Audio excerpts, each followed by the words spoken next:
البداية هز يديكم للسما وطلبوا ربي يسلط فيروس كورونا في ثقبة ظهر المسمى الهدنة حتى لا يجد طريقة للجلوس. إذا ندخلوا في الموضوع. بزاف ديال الناس ما فاهمين ما معنى تضخم الأموال في حسابات بعض المشاهير، وهنا حنا كنقصدو ابتسام ودنيا والأم ديالها وحتى حلو في الغيظ ديال راجلها. دابا الناس كتسمع تضخم الأموال ولكن المضمون ديالها ما عارفينوش. وفي إطار الصراع الحاصل في ملف حمزة مونبيبي ما بين الهدنة ومن معه وما بين مسؤولين اخرين، لقاو ملف حمزة مونبيبي باش يصفيو الحسابات مع السي الهدنة ودائما ومن معه، حيتاش في اي لحظه يقدر يخرج لنا شي مطورات جديد في القضيه، وحنا بهذا الشيء كامل باغيين العداله تطبق. وبالنسبه لاصحاب القضاء النزيه كنبغي نقول لهم فين هو هذا القضاء من 2017؟ فين هو القضاء من اول شكايه دارت بحساب حمزه مونبيبي؟ واش في اخباركم ديك السلطانه شحال دفعت ديال الفلوس بطبيعة الحال البوليس باش ينوضوا يديروا خدمتهم ويجبدوا شكون هو مول الحساب؟ واش في اخباركم باللي ازيد من 60 شكاية محطوطة عند ولاية امن مراكش وكلهم ضد حساب حمزة مونبيبي، ومع ذلك ما تحرك ولا شرطة ولا قضاء؟ احتاجتهم اوامر عليا باللي ضروري خصكم تتبعوا هذا الملف،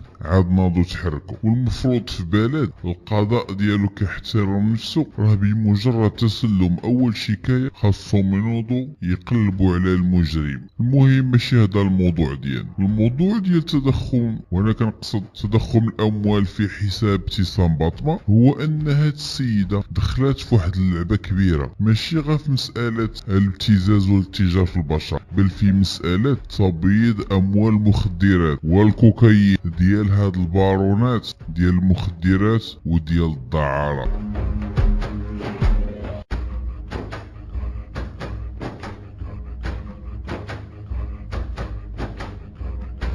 نعطيكم مثال. مثلا السي الهدنة ضرب شي ضربة صحيحة في تجارة المخدرات، وهاد الاموال ما يمكنش يدخلهم في الحساب الشخصي ديالو حيتاش غادي يشكو فيه وغادي يستدعيوه باش يحقوا معاه، خصوصا ملي ما كيعرفوش المصدر، اي ان الطرف اللي فيرسا هاد الفلوس في حساب السي الهدنة ما معروفش. اذا شنو كينوضوا يديروا؟ كينوضوا كيستغلوا الشهرة ديال هاد الفنانة باطمة واختها وكيبقاو يفيرسيو الفلوس عن طريق اشخاص اخرين وخصوصا في الخليج في حسابات ابتسام باطمة ودنيا بطاطا، وهادو بصفتهم مشهورين كيبقاو يدعي باللي هادوك اجور ديال شي مواد كيديروا لهم الاشهار، يعني اجور اعلانيه. من بعد هادشي كتنوض هاد الفنانات وكيسلموا الاموال للاشخاص مواليهم مقابل انهم كياخدوا واحد العموله. وهنا كنظن بلي القضيه مفهومه، وهذا ما يسمى تبييض الاموال، يعني الاموال كتكون الاصل ديالها ماشي شرعي وبهذه الطريقه كيردوا المصدر ديالها قانوني. اذا في اطار تصفيه الحسابات او الايقاع بالسي الهدنة ومن معه، الفرقه الوطنيه اتخذت هذه المنحه وباش يدوزوا السي الهدنة عن طريق ابتسام. وهذا الشيء اللي قالوا الاخ تحفه امس، قال باللي باش نتهناو من هذا الفيلم لازم ابتسام تجبد الهدنة للتحقيق والامن داك الشيء اللي باغي، بمجرد انه ذكر الاسم ديالو غادي يمشيو عنده يحقوا معاه، وحيتاش هما عارفين باللي السيد داير وعارفين باللي بطاطا دايره. اذا خصهم خيط نحو السي الهدنة. اما كما قلت لكم فبطاطا ومن معها مجرد بضاعه رخيصه وما كيسواو عند هاد المسؤولين حتى بضاعه، بمجرد انهم غادي يوصلوهم للسي الهدنة.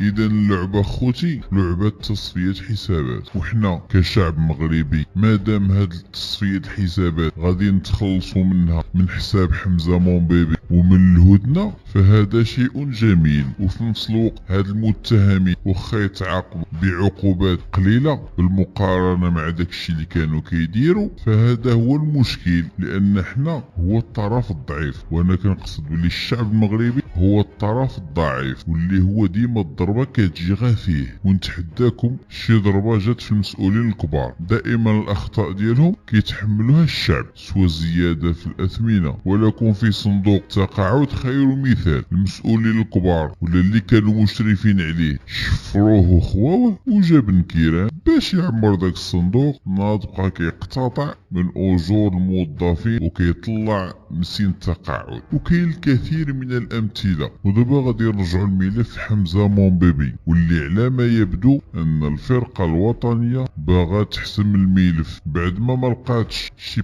بيست يوصلها للهدنه ومن معاه، داروا ليهم من الطريق الاخرى. ودائما اقول حاولوا تفهموا الكلام ديال تحفه، قال لهم انا غادي نجيكم من الطريق الاخرى وانا فهمت الميساج. ربما الناس اللي عطاوه الاخبار راه كيقولوا له ها شنو واقع في الملف، ولكن ها شنو خاصك تقول وها شنو خاصك ما تقولش حفاظا على سريه الابحاث. هادشي اخوتي كنشرحو انا حيتاش الاغلبيه ديالكم ما فاهم والو، غنتبع الموجه وما فاهم حتى وزه. وهادشي حاليا اللي كتشتغل عليه النيابه العامه في الكويت، واللي هي مساله تضخم اموال ديال بزاف ديال المشاهير بما فيهم مشاهير مغاربة، وهما حاليا كيتحقوا من شبهة غسل الأموال، لأن هاد المشاهير وعلى رأسهم بطاطا وأختها ولاو كيصيدوا ولاو كيصطابوا بحال هاد السي الهدنة وهاد البارونات وأصحاب المحلات وخاصة أصحاب المخدرات، حيتاش هادو كيدخلوا أموال طائلة وخاصهم شي طريقة كيفاش يدوزوها. وحتى إلا كانوا هازين معاهم أموال كثيرة راكو عارفين كيستغلوهم في توصيل هذه الاموال. مثلا الهدنه البارون بغى يصيفط لشي شخص اموال، ما غاديش يلقى احسن من دنيا بطاطا، حيتاش اولا هي اذا كانت غاديه في الطريق ولا مسافره البوليس ابدا واش غادي يوقفوها. ينفو يوقفها البوليسي غادي ياخذ معاها سيلفي ويزيدها من فوق سمحيلي والسيده غاديه وفي ستوري تقول لهم كنت في حفله في مراكش ولا كنت في كازا. وهادشي جاري به العمل والداخليه عارفه هادشي كتخليهم.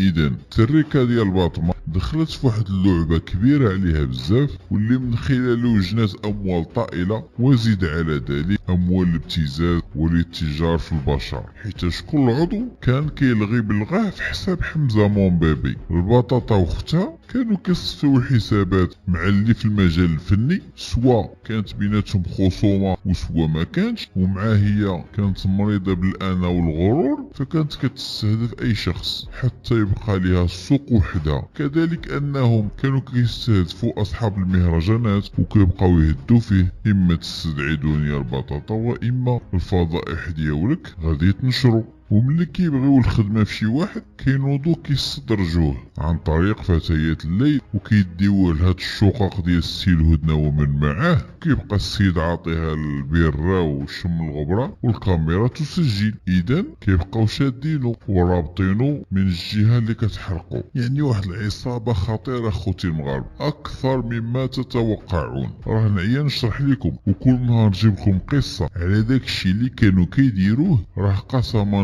الشيطان غادي يبقى حاير على داكشي اللي كدير فقط عيش عياش. ما كان شي مخطط شيطاني كيوجهها كيطيح عليها على راسها. ودابا غادي ننتقلوا لموضوع وئام الدحماني. هاد السيده هادي اللي مشات في ظروف غامضه ولحد الساعه المشكل كاين في عائلتها وفي الوالده ديالها وفي الاخوه نتاعها، حيتاش هاد الناس هما اللي ساكتين رغم انهم شاكين بلي القضيه فيها إن، ولكن خوفا من الفضيحه والشوهه باغيين يخليو داكشي مستور. حيتاش اول حاجه هاد العائله محافظه، واصلا الاخوه ديال وئام الدحماني كانوا في علاقه غير جيده بيناتهم، حيتاش كانوا كيشوفوها باللي كطيح العائله نتاعهم، خصوصا انهم محافظين. وهي ديجا كان خرجت في واحد التصريح على قناه فبراير كوم وقالت بلي انها كانت دايره بلوك، كانت كتبلوكي العائله والاخوه نتاعها، حيتاش كانوا كتعتبرهم هي اكبر عقبه. وعليها لاحظتوا ان الام ديالها ما كتخرجش نهائيا السوشيال ميديا، فقط واحد المره بان خالها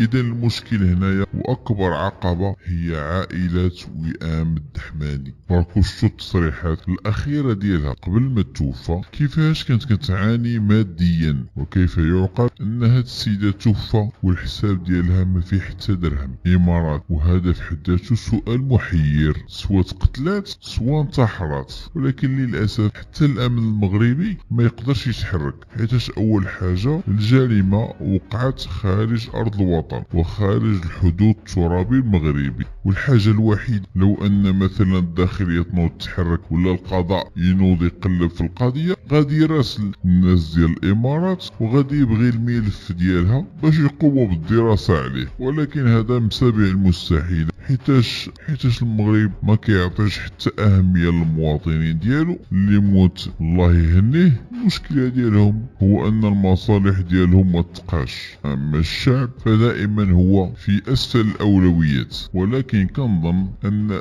لو الأسرة تاعها تنوض تحرك ربما يتحرك الملف من جديد، خصوصا أن أحد الوالدين ديالها مواطن إماراتي. أما حتى إذا كان مغربي فما نظنش أن السلطات الإماراتية ولا المحققين ديالها ينوضوا ويبحثوا في القضية، حيت المغاربة عندهم زايدين ناقصين. وماشي في الإمارات، حتى في إسبانيا وحتى في الدول الأوروبية ملي كيموت شي مواطن مغربي خاصهم يغلقوا الملف وصافي، كيبقاو يكتبوا فيه تصفية حسابات. وهذا راجع للدولة المغربية، حيتاش الأبناء ديالها ما عطيهم حتى قيمة، عكس المواطن الأمريكي اللي تقدر الدولة ديالها تخسر عليه بزاف في سبيل أنه تنقدو إذا كان كيتعرض للخطر، وإذا توفى غادي تنوض الحيحة والبلبلة حتى تعرف سبب الوفاة ديالو. وهذا الشيء فقط في الدول الديمقراطية، حيتاش تما كاين الرأي العام وكاين الشعب ماشي خرفان، بالإضافة إلى حرية التعبير. أنا الصراحة تمنيتكم تفرجوا في البرامج الأمريكية والطريقة باش كيستهزئوا بترامب. تخيلوا أنه السبان كيوصفوه بالأعضاء التناسلية، ومع ذلك ملي كيستدعيوه كيجي عندهم البرنامج وضاحك وناشط، لأن حرية التعبير عندهم شيء مقدس، عكس الدول الديكتاتورية وعلى رأسهم المغرب. والصراحة تحية القضاء المغربي، حيتاش كانوا عندنا واحد جوج الناس كيدويو على حق الشعب كالسي المهداوي ومول كاسكيطا، خداوهم للحبس، شي عطاوه 4 سنين شي عطاوه 3 سنين. والصراحة كنبغي نحيي القضاء النزيه والشريف. والسي الزقزافي طالب ببناء مستشفى ومدرسة وتوفير مناصب شغل، عطاوه 20 سنة. وتحية القضاء المغربي النزيه والشريف والعفيف. إذا أخوتي المغاربة نطلبوا الله يغير السوايع والله يجنبنا هذا الوباء. والمغرب راه عامر بالاصابات، ولكن للاسف ما كيبغيش يعطيونا الارقام الصحيحه. وخير دليل ملي توقفت الدراسه والانشطه الرياضيه، هنا تفهموا